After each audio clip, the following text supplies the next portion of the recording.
തദ്ദേശ തെരഞ്ഞെടുപ്പിൽ എന്തുകൊണ്ട് CPM-ന് തോൽവി ഏറ്റുവാങ്ങേണ്ടി വന്നു? ഇതുമായി ബന്ധപ്പെട്ട് നടത്തിയ അവലോകന യോഗത്തിൽ ഈ പറയുന്ന ജില്ലാ കമ്മിറ്റി യോഗം ചേർന്ന സമയത്ത് ആര്യ രാജേന്ദ്രൻ അവിടെ ഉണ്ടായില്ല എന്നുള്ളത് വലിയ രീതിയിൽ ശ്രദ്ധ ആകർഷിച്ചിരുന്നു. പക്ഷേ അതിനു പിന്നാലെ ആര്യ ഇല്ലാത്ത അവസരത്തിൽ ആര്യയെ വലിയ രീതിയിൽ ക്രൂശിക്കുന്ന ഒരു രീതിയിലേക്ക് CPM മാറുന്നതാണ് നമുക്ക് കാണാൻ സാധിക്കുന്നത്. CPM പറയുന്നത് ഈ തിരുവനന്തപുരം കോർപ്പറേഷനിൽ പ്രത്യേകിച്ചും ഇത്രയും വലിയൊരു തോൽവി ഏറ്റുവാങ്ങേണ്ടി വന്നതിന് പ്രധാന കാരണം ആര്യ രാജേന്ദ്രനാണെന്നാണ്. പക്ഷേ CPM-ൽ നിന്നും മത്സരിച്ച് CPM തന്നെ ചുമതല ഏർപ്പെടുത്തി, അതായത് ഒരു കൗൺസിലറായി മത്സരിച്ച് പിന്നീട് മേയർ എന്നുള്ള ഒരു വലിയ ചുമതല ആര്യയുടെ തലയിൽ എടുത്തു വെച്ച് കൊടുത്തത് CPM ആണ്. അങ്ങനെ ഒരു സാഹചര്യത്തിൽ CPM-ന്റെ അനുവാദമോ CPM-ന്റെ അറിവോ ഇല്ലാതെ എല്ലാ കാര്യങ്ങളും ആര്യ ഒറ്റയ്ക്ക് ചെയ്തതാണ് എന്ന് പറഞ്ഞാൽ എങ്ങനെ വിശ്വസിക്കാൻ സാധിക്കും? ഒരാളെ മാത്രം തെറ്റുകാരിയാക്കിക്കൊണ്ട് അവരുടെ അഭാവത്തിൽ ഇത്തരത്തിലൊരു വിമർശനം ഉന്നയിക്കുമ്പോൾ അത് അവരോട് തന്നെ ചെയ്യുന്ന, അല്ലെങ്കിൽ ഇത്രയും നാളെ ഉയർത്തി മുകളിൽ വെച്ചിട്ട് പെട്ടെന്ന് ഒരു ദിവസം അവരെ തന്നെ വലിച്ച് താഴെയിടുന്ന ഒരു രീതിയല്ലേ ഇപ്പോൾ CPM ചെയ്തിരിക്കുന്നത്? അതെ, തീർച്ചയായിട്ടും. കാരണം ആര്യ രാജേന്ദ്രൻ മേയർ ആകുന്നത് വളരെ അപ്രതീക്ഷിതമായിട്ടായിരുന്നു. കാരണം പ്രചാരണ ഘട്ടങ്ങളിലൊന്നും 21 വയസ്സുകാരിയായ ആര്യ രാജേന്ദ്രൻ തിരുവനന്തപുരം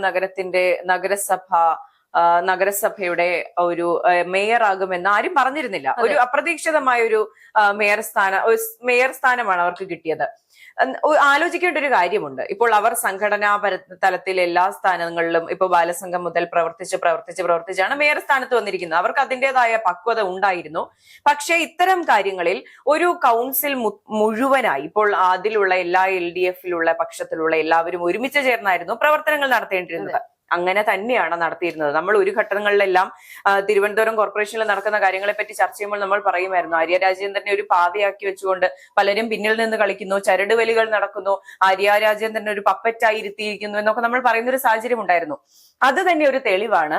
ഇതിന് പിന്നിൽ നിന്ന് പലരും പ്രവർത്തിച്ചിരുന്നു. അതെ, ഇപ്പോൾ മുതിർന്ന നേതാക്കൾ ഉൾപ്പെടെ അവിടെ ഉണ്ടായിരുന്ന കൗൺസിലർമാർ ഉൾപ്പെടെ എല്ലാവരും തന്നെ ഇതിൽ പങ്കുപറ്റിയിരുന്നു. ഈ ചെയ്ത എല്ലാ പ്രവർത്തനങ്ങളും, അത് നേട്ടങ്ങളായിക്കോട്ടെ കോട്ടങ്ങളായിക്കോട്ടെ, എല്ലാവരുടെയും കൈ ഇതിലുണ്ടായിരുന്നു. പക്ഷെ ഒരു അടുത്ത തെരഞ്ഞെടുപ്പ്, ഇക്കഴിഞ്ഞ തദ്ദേശ തെരഞ്ഞെടുപ്പിലേക്ക് വന്നപ്പോഴേക്കും ഇതെല്ലാം ആര്യയുടെ മാത്രം പ്രശ്നങ്ങളായി മാറി. ആര്യയെ മാത്രം പഴിചാരുന്ന ഒരു തരത്തിലേക്ക് കാര്യങ്ങൾ പോയി. ഇപ്പോൾ ആദ്യം സ്ഥാനാർത്ഥികളെ പ്രഖ്യാപിച്ചു. പ്രചാരണ ഘട്ടങ്ങളിലെല്ലാം ആര്യ രാജേന്ദ്രനെ മാറ്റി നിർത്തി. ഒരു സമയത്ത് അവരെ ഒരു സ്റ്റാർ ഫെയിമാക്കി കൊണ്ടു നിർത്തി. ചരിത്രത്തിൽ ആദ്യമായിട്ട് 21 വയസ്സുകാരി മേയർ ആകുന്നു എന്നൊക്കെ പറഞ്ഞ് സോഷ്യൽ മീഡിയ സ്റ്റാറ്റസുകൾ ഇട്ടു. അന്ന് സിംഗപ്പെണ്ണെ പാട്ടൊക്കെ ഇട്ട് വീഡിയോ ഒക്കെ ഇട്ട മനുഷ്യർ ആര്യ രാജേന്ദ്രൻ എന്ന വ്യക്തിയെ മാത്രം അധിക്ഷേപിക്കുന്ന തരത്തിലേക്ക് കാര്യങ്ങൾ പ്രചാരണങ്ങളിൽ നിന്ന് വരെ മാറ്റി നിർത്തി. ആര്യ പ്രചാരണത്തിന് ഇറങ്ങണ്ട എന്ന് പറയുന്നു. ഇപ്പോൾ ഉണ്ടായ ജില്ലാ കമ്മിറ്റി, ജില്ലാ നേതൃത്വത്തിന്റെ യോഗത്തിൽ പോലും ആര്യ രാജേന്ദ്രന്റെ പിഴവാണ് തിരുവനന്തപുരം കോർപ്പറേഷൻ മുഴുവൻ തോൽക്കാനുള്ള കാരണമെന്ന് പറയുമ്പോൾ നമ്മൾ പൊതുജനങ്ങൾ മടയന്മാരാണെന്നാണ് ഇവർ വിചാരിക്കുന്നത്. ഒന്ന് ആലോചിച്ച് നോക്കണം. അതെ, ഒരു കോർപ്പറേഷൻ വീഴാൻ പല കാരണങ്ങളുണ്ടായി. എത്രത്തോളം സീറ്റാണ് LDF-ന് അവിടെ കുറഞ്ഞു പോയിട്ടുള്ളത്? ഓരോ സീറ്റിനും കുറയാൻ കാരണം പല കാരണങ്ങളുണ്ട്. ഇപ്പോൾ ഭരണവിരുദ്ധ വികാരം അടക്കം, പിണറായി വിരുദ്ധ വികാരം അടക്കം, നിങ്ങൾ ചെയ്ത ഓരോ കാര്യങ്ങളടക്കം, ശബരിമല സ്വർണ്ണക്കൊള്ള വിഷയമടക്കം പല കാര്യങ്ങളും ഒത്തുചേർന്നാണ് തിരുവനന്തപുരം കോർപ്പറേഷനിൽ പ്രതിഫലിച്ചിട്ടുള്ളത്. മേയർ സ്ഥാനത്തിരുന്നു കൊണ്ട് മികച്ച പ്രകടനം കാഴ്ചവെക്കാൻ കഴിഞ്ഞിട്ടില്ല എന്നുള്ളത് ഒരു വീഴ്ച തന്നെയാണ്. അത് ഒരിക്കലും ഒരു മാറ്റി പറയാൻ കഴിയാത്തൊരു കാര്യമാണ്.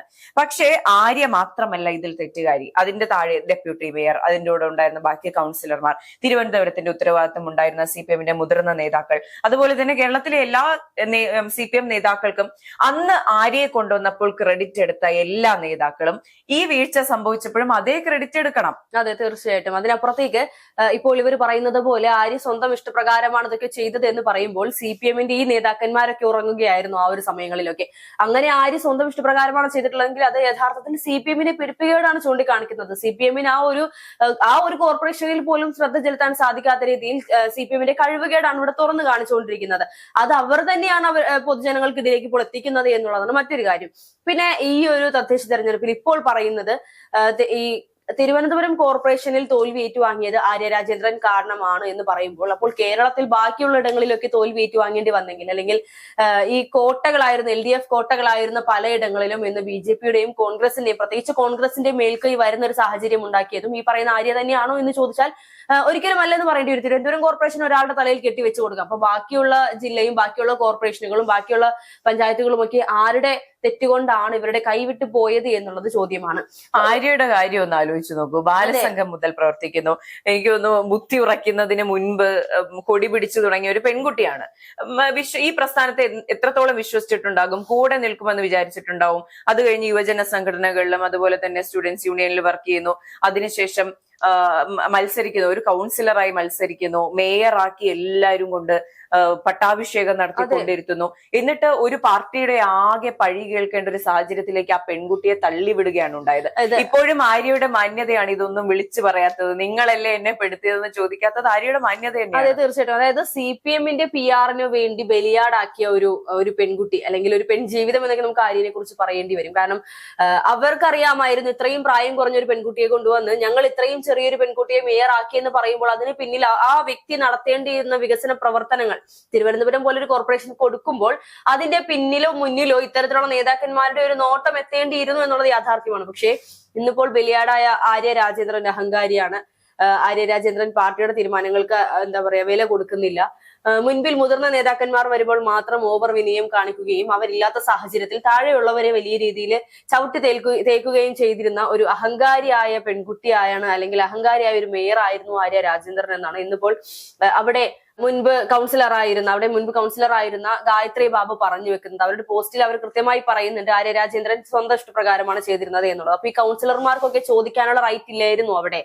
ഒരു മേയർ തെറ്റ് ചെയ്യുമ്പോൾ കൗൺസിലർമാർക്ക് മേയർ ആയതുകൊണ്ട് വായടച്ച് മിണ്ടാതിരിക്കണമെന്നും അതിനുശേഷം ആ സ്ഥാനം അവരിൽ നിന്നും നഷ്ടപ്പെട്ട് കഴിയുമ്പോൾ മാത്രം ഈ നാവ് ഉയർത്തുന്നതിന്റെ യുക്തി എന്താണ് എന്നുള്ളത് നമ്മൾ ചോദിക്കേണ്ടത്. കഴിഞ്ഞ ദിവസം നമ്മൾ കണ്ടിരുന്നു, ഇടതുപക്ഷ രാഷ്ട്രീയ നിരീക്ഷകൻ എന്ന നിലയിൽ ചാനൽ ചർച്ചകളിൽ പങ്കെടുക്കുന്ന ഒരു ഇടത് പ്രവർത്തകൻ ചാനൽ ചർച്ചകളിൽ പോയിരുന്ന് എന്തോ പറഞ്ഞു, അത് നേതൃത്വത്തിന് ഇഷ്ടപ്പെട്ടില്ല എന്നുള്ള വാർത്തകൾ വന്നപ്പോഴേക്കും അയാളെ വിളിച്ച് ശാസിക്കുന്ന വാർത്തകളൊക്കെ നമ്മൾ കണ്ടിരുന്നു. അപ്പോൾ ഇതുപോലൊരു ശാസന അല്ലെങ്കിൽ ഒരു തിരുത്തൽ നടപടി ആര്യയുടെ കാര്യത്തിലും പാർട്ടിക്ക് ചെയ്യാമായിരുന്നില്ലേ?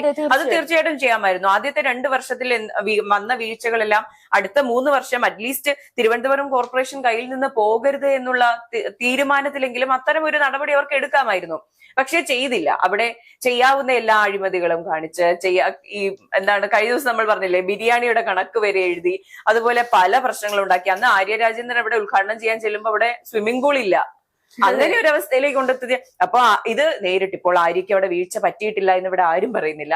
ആര്യക്ക് വീഴ്ച പറ്റിയിട്ടുണ്ട്. പക്ഷെ കൈ പിടിച്ച് മുകളിലേക്ക് കൊണ്ടുവരാൻ പറ്റുന്ന ഒരുപാട് കൊണ്ടുവന്നവർക്ക് തന്നെ ഒന്നുകൂടി ഒന്ന് ഗൈഡ് ചെയ്തിരുന്നെങ്കിൽ ഇത്രയും വലിയൊരു പടുകുഴിയിലേക്ക് ആര്യയെ തള്ളിയിടേണ്ട സാഹചര്യം ഉണ്ടായിരുന്നില്ല, അല്ലെങ്കിൽ വരില്ലായിരുന്നു. ഈ അനുഭവ സമ്പത്തുള്ള ഇത്രയും കൗൺസിലർമാർ അവിടെ ഇരിക്കുന്നുണ്ട്. ഇപ്പോൾ ഗായത്രി ബാബുവിന്റെ അച്ഛൻ എന്ന് പറയുന്നത് വഞ്ചൂർ ബാബു എന്ന വ്യക്തിയാണ്. ഈ മുതിർന്ന നേതാക്കളടക്കം ഇവർക്ക് എല്ലാവർക്കും ഈ പറയുന്ന തിരുത്തൽ നടപടി എടുക്കാമായിരുന്നു. അങ്ങനെയല്ല ഇങ്ങനെയെന്ന് പറഞ്ഞു കൊടുക്കാമായിരുന്നു. അത് ചെയ്യാതിരുന്നിട്ട് ഒരു വീഴ്ച പറ്റിയപ്പോൾ, ഒരു പരാജയം ഉണ്ടായപ്പോൾ ഒരു നഗരത്തിന്റെ ആകെ ചുമതല ആ പെൺകുട്ടിയുടെ തലയിൽ വെക്കുന്നത് അംഗീകരിക്കാൻ കഴിയാത്ത രീതി തന്നെയാണ്.